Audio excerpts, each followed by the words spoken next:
Hello বন্ধুরা, তোমরা সবাই কেমন আছো? আজকে আমরা যাচ্ছি পদ্ম বিলে পদ্ম ফুল তুলতে। যাওয়ার সময় বিপ্লব দা তার ট্রাক্টর পেয়ে গেলাম, এ বিলের দিকেই যাচ্ছিল। তো আমরা গাড়িতে উঠে পড়েছি।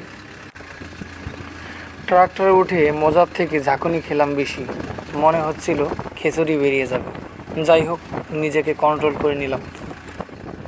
বিলের ধার দিয়ে যাওয়ার সময় রাস্তাটা এত ভয়ানক মনে হচ্ছিল। এক ধারে জমি আর এক ধারে খাল। মাঝে মাঝে মনে হতে লাগলো এই বুঝি পড়ে যাব। বিপ্লব দা তার কেরামতি দেখিয়ে আমাদের নিয়ে যাচ্ছে বিলের ধারে।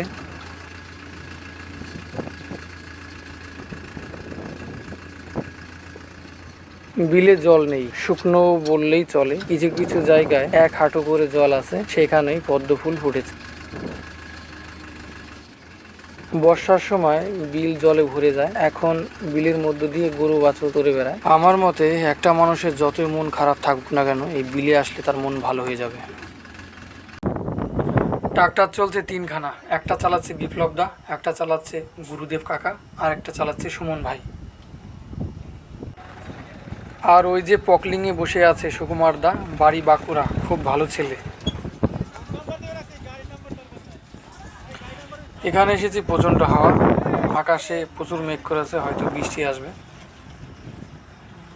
এই পুকুরের জল হাওয়ায় দুলছে,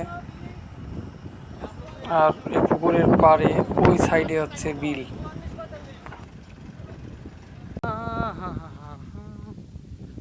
আরেকদিন এসেছিলাম গরু চড়ানো দেখতে, আজকে আসলাম পদ্ম ফুল তুলতে।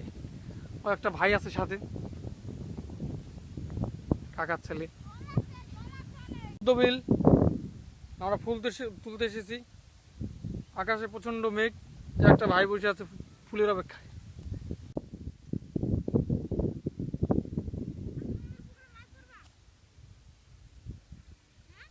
একটা পদ্ম ফুল।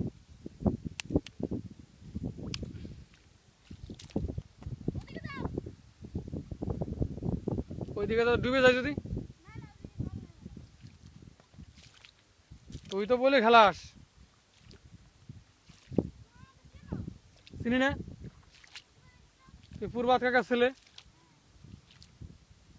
আমি গোকুল দাদা। নাহলে তোর জ্যাঠা বলতো না যে কোথায় যাস? তাহলে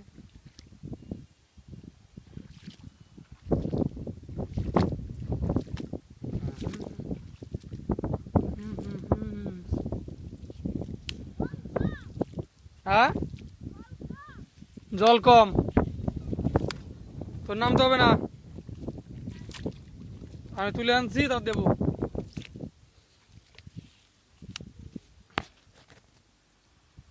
ধর প্যান্ট খুলে ইয়ে যায়।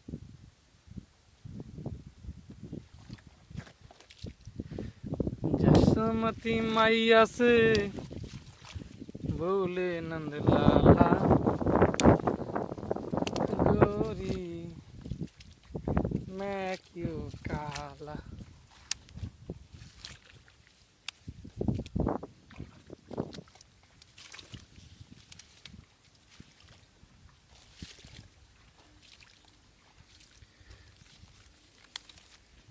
অফুরন্ত ফুল, পদ্ম ফুল।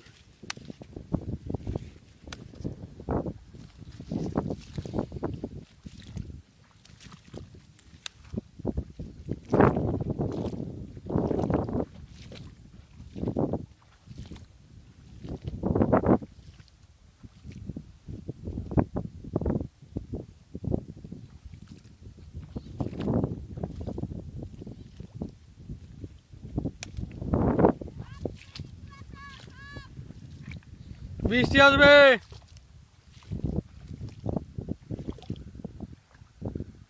বৃষ্টি আসবে। আকাশে মেঘ, আকাশে মেঘ করে কি রে বাড়ি, এইদিকে মনে হয় জল বেশি। তাই তো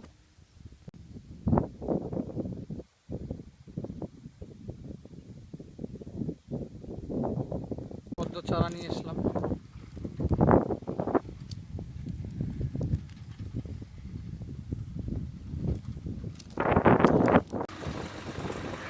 এখন আমরা বাড়ি ফিরছি। এই পর্যন্ত আমার সাথে থাকার জন্য আপনাদেরকে আমার বুক ভরা ভালোবাসা জানাই। ভালো থাকবেন, সুস্থ থাকবেন।